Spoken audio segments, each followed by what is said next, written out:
Hello दोस्तों, welcome to my channel. Today we will discuss about the solved example of superposition theorem. Superposition theorem का उपयोग करके ये जो सर्किट दे रखा है उसको हम सिंप्लीफाई करेंगे और 4 ओम रेजिस्टेंस से करंट फाइंड करना है। मीन्स क्वेश्चन ऐसा आएगा कि determine the current through 4 ampere using superposition theorem. Superposition theorem का यूज करके 4 ओम के रेजिस्टेंस से करंट फाइंड करना है। इस प्रकार से क्वेश्चन पूछाएगा। यहाँ पे सुपरपोजिशन थ्योरम कब लगा सकते हैं? जब दो या दो से अधिक सोर्स हो। यहाँ पे दो सोर्स है, एक वोल्टेज सोर्स है और दूसरा करंट सोर्स है। तो वन बाय वन कंसिडर करेंगे हम। फर्स्ट कंसिडर, सबसे पहले consider 10 volt source, 10 volt source in circuit. हम क्या करेंगे? 10 वोल्ट सोर्स को सर्किट में कंसिडर करेंगे। यहाँ से फॉर एग्जांपल पहले इनिशियली यहाँ से करंट जो फ्लो हो रहा है वो I1 है, या करंट इधर चला जाएगा वो है आपके पास I2, है ना। और इस ब्रांच में ऑलरेडी करंट अपने को पता है 10 एम्पियर फ्लो हो रहा है, राइट। तो I1 इस ब्रांच में फ्लो हो रहा है, I2 इस ब्रांच में फ्लो हो रहा है। हमें I2 करंट डिटरमाइन करना है using superposition theorem. Consider 10 volt source in circuit and replace 10 ampere source bye open circuit. Open circuit क्यों ओपन सर्किट कर रहे हैं? क्योंकि जो करंट सोर्स होता है उसको हम ओपन सर्किट करते हैं और वोल्टेज सोर्स को उसके इंटरनल रेजिस्टेंस से रिप्लेस करते हैं, या आइडियल वोल्टेज सोर्स को शॉर्ट सर्किट करते हैं। यहाँ पे करंट सोर्स है इसलिए इसको ओपन करेंगे। तो सर्किट को रीड्रा करेंगे फिर से।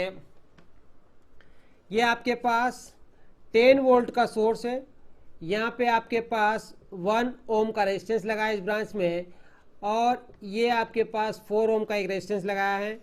और जिस यहाँ पे क्या हो रहा है, इसको हमने ओपन कर दिया है। किसको? ये 10 एम्पियर सोर्स को हमने ओपन किया है। ओपन किया है मीन्स इस पर्टिकुलर ब्रांच में कोई करंट फ्लो नहीं होगा, है ना, बिकॉज ओपन सर्किट है। तो यहाँ से जो करंट फ्लो हो रहा है ये है आपका I1 डैश, और इसमें जो करंट फ्लो होगा वो होगा I2 dash, right. I1 dash और I2 डैश। देखिए यहाँ पे क्या है, एक ही लूप बन रहा है, ये लूप I एक ही लूप बन रहा है। सेकंड लूप ओपन है इसलिए सेकंड लूप नहीं बनेगा। इसलिए ये जो करंट I1 डैश है सेम का सेम करंट I2 डैश में फ्लो होगा। क्यों? क्योंकि करंट यहाँ पे कहीं डिवाइड नहीं हो रहा है, किसी दूसरी ब्रांच में फ्लो नहीं हो रहा है। इसलिए इधर से जो करंट फ्लो हो रहा है 1 ओम से, वो का वही करंट 4 ओम रेजिस्टेंस से भी फ्लो हो रहा है।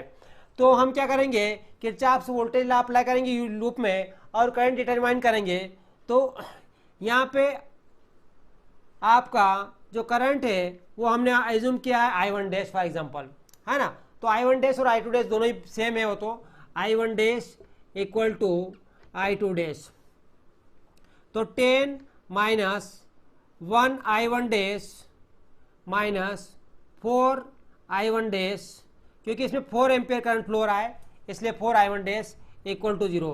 That means I1 dash equal to क्या हो गया, 10 divide by 5, that means 2 ampere. तो I2 डैश कितना होगा? I2 डैश भी 2 एम्पियर होगा। I1 डैश करंट 2 एम्पियर है इसलिए I2 डैश भी 2 एम्पियर होगा। क्यों? क्योंकि I1 और I2 सेम करंट फ्लो हो रहा है, दोनों ही रेजिस्टेंस से, है ना, सीरीज में रेजिस्टेंस कनेक्टेड है। ये ब्रांच ओपन है इसलिए इस ब्रांच से कोई करंट फ्लो नहीं होगा।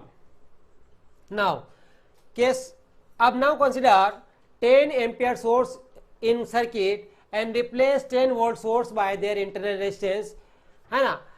10 एम्पियर सोर्स को सेकंड केस अभी कंसिडर करेंगे। Consider 10 ampere source in circuit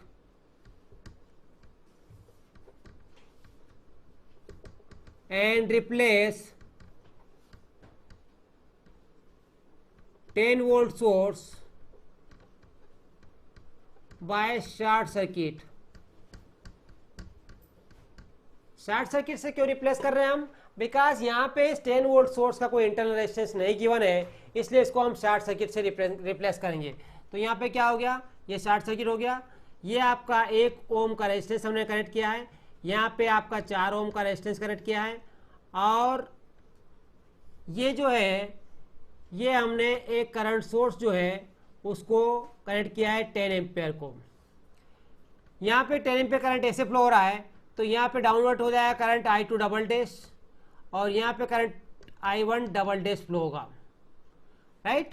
ये करंट दो पार्ट में डिवाइड हो गया यहाँ पे, राइट। अभी देखो यहाँ पे हमने I1 डैश और I2 डबल डैश निकाल लिया है जो कि 2 एम्पियर आया। अब हम निकालेंगे यहाँ पे I1 डबल डैश और I2 डबल डैश, है ना, जब हम 10 एम्पियर करंट सोर्स को सर्किट में कंसीडर कर रहे हैं और 10 वोल्ट सोर्स को शॉर्ट सर्किट से रिप्लेस कर रहे हैं, बिकॉज क्योंकि उसका जो इंटरनल रेजिस्टेंस है वो 0 है, इसलिए हम इसको शॉर्ट सर्किट से रिप्लेस कर रहे हैं। यहाँ पे आप देखिए पिछले वीडियो में हमने करंट डिवाइडिंग रूल पढ़ा था, यहाँ हम सिंपली करंट डिवाइडिंग रूल लगाएंगे और करंट डिवाइडिंग रूल का यूज करके इन दोनों ब्रांच में करंट निकाल लेंगे। तो करंट डिवाइडिंग रूल से क्या निकालना है, करंट I2 यदि आपको निकालना है तो करंट डिवाइडिंग रूल क्या बोलता है, I2 double dash equal to total current 10 ampere into इसके अपोजिट ब्रांच रेजिस्टेंस कौन सा हो गया 1 ohm divide by total resistance 4 plus 1, that means 10 divide by 5, that means 2 ampere. I2 double dash अपने पास 2 एम्पियर आ गया। नाउ I1 डबल डैश निकालेंगे हम, तो I1 डबल डैश में करंट डिवाइडिंग रूल लगा लेंगे, I1 double dash equal to, या फिर अपन क्या करेंगे I1 double dash equal to 10 minus I2 double dash. Total current 10 ampere है, I1 डबल डैश निकालना है तो इस I2 से निकाल लेंगे, माइनस कर लेंगे, तो अपने पास आ जाएगा I1 डबल डैश, तो 10 माइनस 2 दैट मीन्स 8 एम्पियर। तो हमारे पास I1 डैश डबल डैश जो है वो कितना आया 8 एम्पियर, I2 डबल डैश आपके पास 2 एम्पियर आया, और I1 डैश जो है वो 2 एम्पियर आया। अब हमें निकालना है I2 करंट, तो I2 करंट निकालने के लिए हम क्या करेंगे, टोटल करंट I2 निकालना है, उसके लिए हम क्या करेंगे, पहले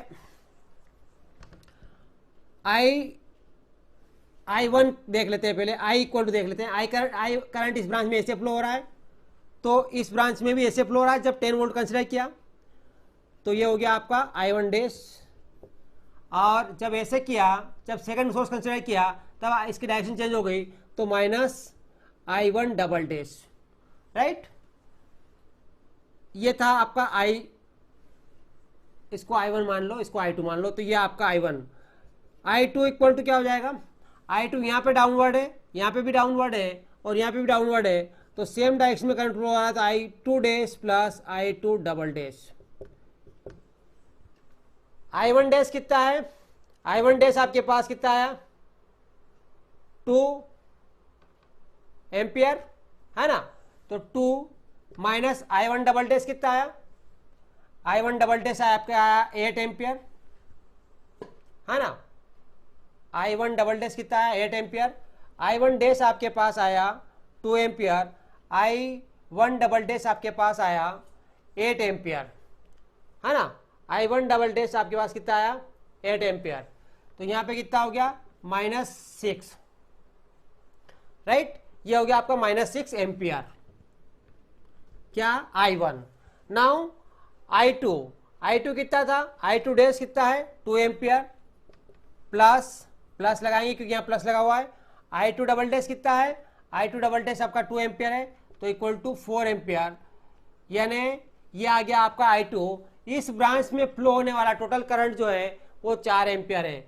नाउ इधर देखिए ये जो -6 एम्पियर है, जो करंट I1 में जो फ्लो हो रहा है ना, ये इस डायरेक्शन में जो करंट फ्लो हो रहा है, ये एक्चुअली रिजल्ट जो है वो नेगेटिव आया। इसका मीनिंग ये हुआ कि एक्चुअल करंट जो है, जो एजम्पशन आपने करी है, जो आपने डायरेक्शन एज्यूम करी है, उसके अपोजिट डायरेक्शन में फ्लो हो रहा है। दैट मीन्स एक्चुअल करंट जो है वो इस डायरेक्शन में फ्लो हो रहा है, जो एज्यूम करी थी उसके अपोजिट में। इसका नेगेटिव का मीनिंग ये हुआ, राइट। इस प्रकार किसी भी क्वेश्चंस को सुपरपोजिशन से यूज करके सिंप्लीफाई करने का सबसे सरल तरीका यही है कि एक समय पर एक सोर्स कंसीडर करना है और दूसरे सारे सोर्स को उसके इंटरनल रेजिस्टेंस से रिप्लेस करना है और सारी ब्रांच में करंट फाइंड करना है using Kirchhoff's current law, Kirchhoff's voltage law, या फिर आप चाहो तो करंट डिवीजन रूल का यूज करके।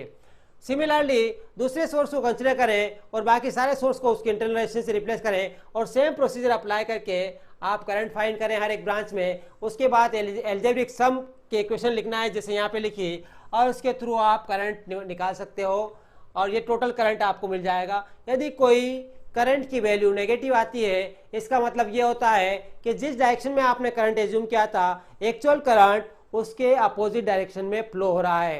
Right, thank you.